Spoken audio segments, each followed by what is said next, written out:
Classement des meilleurs présidents africains, en exercice pour l'année 2020, sont le numéro 10, Cyril Ramaphosa, Afrique du Sud, amateur de voitures rapides, de vins de collection, de pêche à la truite, et d'élevage de gibier. Le président sud-africain Cyril Ramaphosa est un personnage controversé. Cependant, il mérite quelques éloges pour avoir repositionné l'économie sud-africaine afin de prendre la première place en Afrique. En tant que négociateur et stratège compétent, qui a agi comme négociateur en chef de l'ANC pendant la transition de l'Afrique du Sud vers la démocratie, Ramaphosa a créé le syndicat le plus influent du pays, l'Union nationale des mineurs. Ses talents de négociateur ont contribué de manière significative à aider le pays à surmonter des situations hostiles qui auraient normalement affecté la stabilité du pays et les relations avec les autres nations africaines. Sa rencontre avec le président nigérian Muhammadu Buhari lors des récents attentats xénophobes en Afrique du Sud en est un exemple.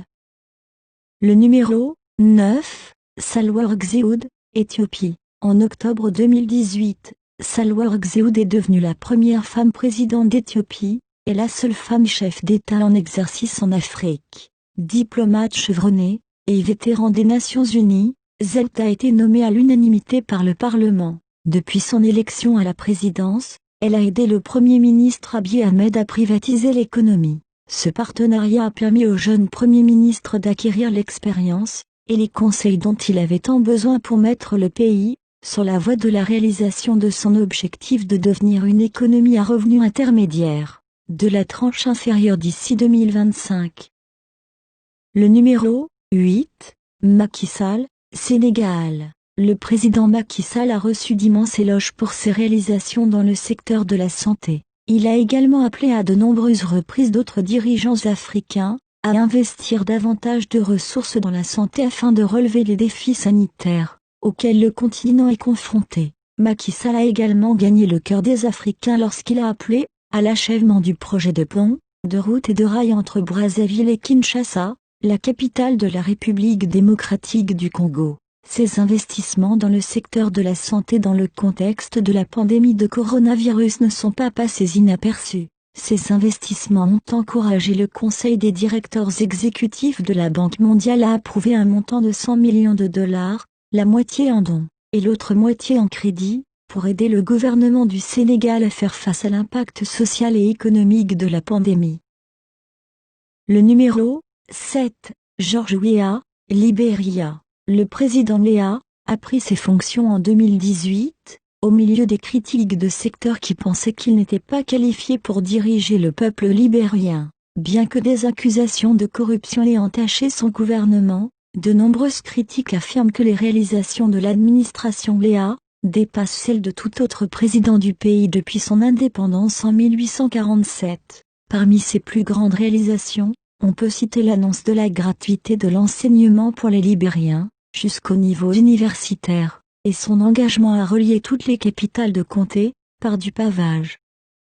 Le numéro 6, Alassane Dramane Ouattara, Côte d'Ivoire. Économiste chevronné, le président Ouattara, après cette grave crise politique, a su redonner à la Côte d'Ivoire une économie prospère en seulement 10 ans de gestion du pouvoir d'État. Il a conduit une politique libérale et interventionniste relançant la croissance économique du pays. Son administration s'est investie dans la réhabilitation des infrastructures et la réalisation des nouvelles, en encourageant les investissements privés. Faut-il rappeler aux Ivoiriens que les nombreuses réalisations routes, ponts, barrages, hôpitaux, industries ont contribué à impacter positivement la vie des populations. En effet, le développement des infrastructures a permis à l'amélioration des activités économiques et au bien-être de la population. Le numéro 5, Adama Barrow, Gambie. Le président Adama Barrow a hérité d'un pays en proie au chaos. Selon la presse locale, l'ancien dictateur de longue date du pays, Yahya Jammeh, avait vidé le trésor public avant de s'exiler en Guinée équatoriale. En juin 2019, il a reçu le super prix du grand bâtisseur, le trophée Babacar Ndiaye, des constructeurs routiers africains, pour ses réalisations dans le domaine des infrastructures du pays.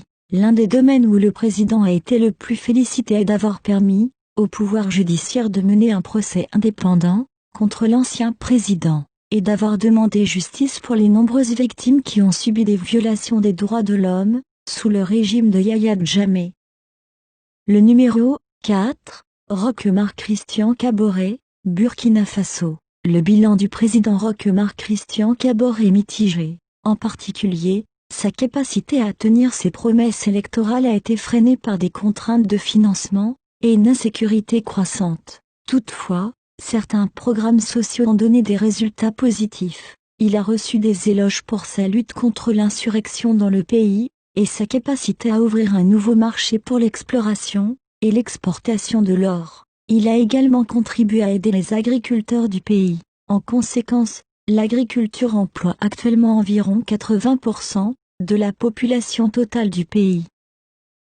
Le numéro 3, Danny Faure, Seychelles. Depuis que le président Faure a pris ses fonctions le 16 octobre 2016, il a propulsé l'économie des Seychelles vers de plus hauts sommets. Il n'a pas hérité d'une économie faible, mais il mérite des félicitations pour avoir maintenu l'économie du pays insulaire. En 2019, Faure a reçu le prestigieux prix planétaire et leadership, lors d'une cérémonie des National Geographic Awards à l'université George Washington, à Washington DC. Le président a mis en place un programme de fourniture d'ordinateurs portables gratuits aux étudiants de tout le pays depuis 2017. Ce programme s'est révélé très utile lorsque l'enseignement à distance est devenu une nécessité pour faire face au coronavirus.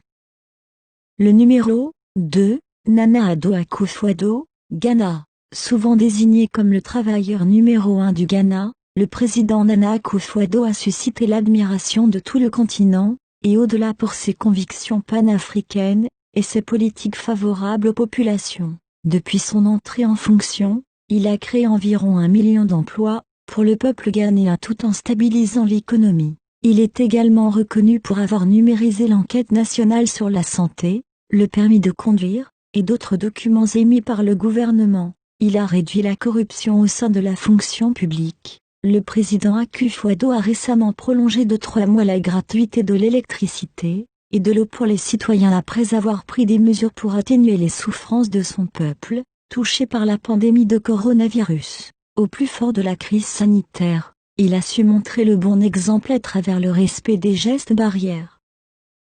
Le numéro 1, Paul Kagame, Rwanda. Lorsque Paul Kagame est devenu président du Rwanda en 2000, il a hérité d'un pays qui avait été déchiré par un génocide. Pour le reconstruire, il a dû s'appuyer sur des guérilleros, pour la plupart sans instruction, et sur une poignée de cadres mal formés. Même les analystes les plus optimistes doutaient de ses chances. Mais 19 ans plus tard, le pays est stable, prospère, unifié, en grande partie, réconcilié. Les services sociaux, tels que l'éducation, les soins de santé, le logement, et l'élevage sont fournis aux nécessiteux, sans distinction d'ethnie ou de région d'origine. Ces dispositifs ont permis au pays de mieux faire face à la crise sanitaire.